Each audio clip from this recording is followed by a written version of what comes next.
Hey guys, what's up? It's Bando Out back again. Welcome back for another video, motorcycle related video. So today we're on the Sprint, Triumph Sprint ST 2006, and I'm going to the shop today because this bad boy needs some brakes and so needs some pads done and rotors done, and we'll probably also swap the brake fluid out.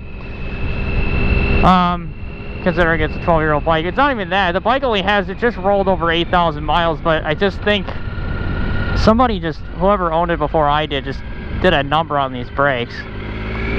Because as you can see here, if I squeeze the front lever to stop, see how it's like, I don't even know, the camera probably can't pick it up, but the front brake is pulsating. Like, it's not a smooth transition to stop. It's like, every rotation it kind of like does one of these, like that's what my head is like, how it's doing that. That's kind of how it does, how the bike does it. So it's hard to see on the camera, but I squeeze the front brake and it's like up, down, up, down, up, down, up, down, up, down. It's not a smooth stop, you know what I mean?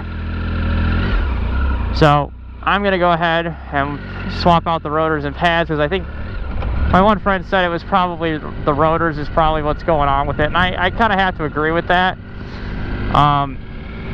If the rotor's warped, it's going to cause the pads to not have even wear properly, and unfortunately then that means you're going to have problems stopping. So we're going to go fix that. So I'll see you guys at the shop.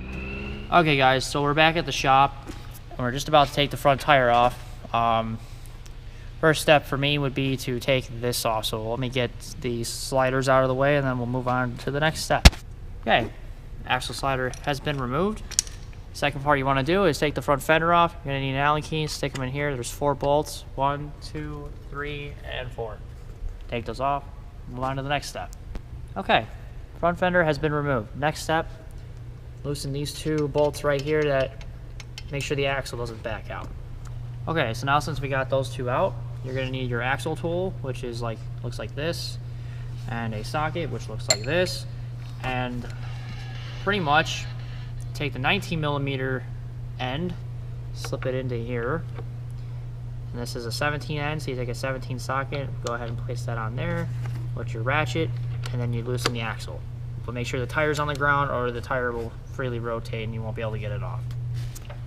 Okay, thanks to my colossal bald friend and a giant pipe, we were able to loosen this up, but you're also going to want to suspend it with something or put it on jack stands, because you want to, obviously get the tire off the front, off the ground, because you're not going to have anything. So we kind of just strapped it underneath the fork here a little bit, and then just had it hung by an engine hoist. So then pretty much you're going to pull this axle out, but before you do that, you also want to take both calipers off. So you got 2 bolts here and 2 bolts over here, and then you're going to want to zip tie these calipers up against the forks, so that way they're not dragging on these brake lines here, because those could damage them. So once you do that, we'll come back. Okay, so now we took the pads, or we took the calipers off and we zip tied them up. As you can see, the pads are still really good, but we're going to change them anyway, because I mean, you really wouldn't even have to change these pads, but I figured since I bought all material, new material, we'll change them anyway. Go ahead and loosen your axle here to pull this out so you can get the tire off. It may take a minute because it's pretty long. My bald friend could please hold the tire. For the record, I didn't decide that nickname. Come on. Probably should have removed it quite a bit before we started the video. That's the smart thing to do, but here we are. There we go. Got it? Okay. And you had this spacer, which was on this side of the bike. I don't know if there's another one right here. Goes on the other side of the bike. Okay, now we can go ahead and do the rotor. So pretty much, tire went in this direction. You're not holding that camera at all towards the... I know, tire went in this direction. So what you're gonna do is you're gonna take an Allen key that fits and go ahead and go through all these, remove them all in a star pattern, and then we can pop the rotor off. Okay, so after you take the 5 star bolts out, or bolts out, you got your rotor off, and then you can go ahead and put the new one on. So, well, first you got to do the other side, but we'll do that in a minute. And these will be the rotors we're replacing with. Brembo Series Oros. They look like this. Those will go on there in the same star pattern. Just tighten them all down across like this, and then you should be good. Just loosely, until you loosely put them in, and then firmly put the rest on once you have them all threaded in there. All right, so now we're going to compare them. This is the new rotor, and this is the old rotor. So I think the black looks a lot better than the gold here. So cool. So now we're gonna go ahead and do the other side, exact same way. All right. So now we got both of them on there. So next step, we're gonna move to these calipers to replace the pads. So you want to hit the brake lever, press the pads all the way out to where you see the pistons in there, and then go ahead and hit it with brake cleaner, which I got conveniently over here, just to spray them up and clean them up a bit before you throw the new pads in.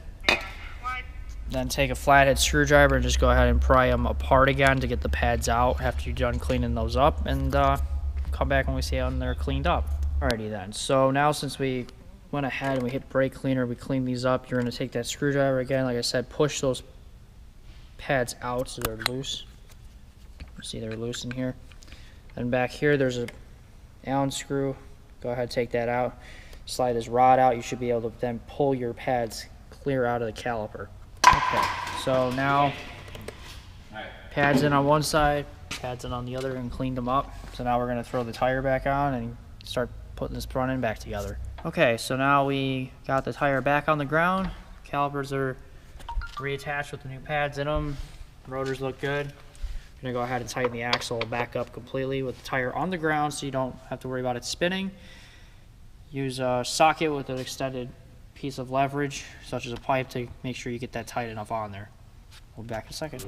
Alright, so now we took the rear caliper off here. So pretty much to take the rear caliper off, you have two bolts right here. You take these two out of 14 mil. We also removed this plastic sheeting guard with one bolt that was here, one bolt that was here, and one bolt that was here to pull this guard off. And then there's these two Allen key bolts here and here. You pull these out this way, and then the pads will drop out. And then again, we flip them over and install the pads. The one with the hook end is going to go on the inner side of the tire, and then the flat one is going to go on the outside right there. And then you just put them back in, put these two Allen keys, and you tighten them up. And then we'll put the shield back on and this back over the rotor there, and then that should be hopefully good to go then. Ones weren't even that bad. And for the record, that's how thin the pads were on the rear. So yeah, definitely need to be done. Somebody looked like they rode the rear brake for those 8,000 miles a long time. I don't know where we left off at, but wherever we did. Bike's back together. Now, got your Brembo rotors. You got the X-Volar pads on there. We also redid off camera. I decided to change the brake fluid out in the front reservoir. The rear one I didn't feel like doing the rear one because the rear one seemed really strong still. So we're just gonna leave that be. But other than that, it looks really nice. So hope this helped you guys out a little bit. You guys needed some insight on how to change your rotors and pads. Triumph Sprint. And if you have any questions, leave them in the comments. It's Bando, I'm out. Later.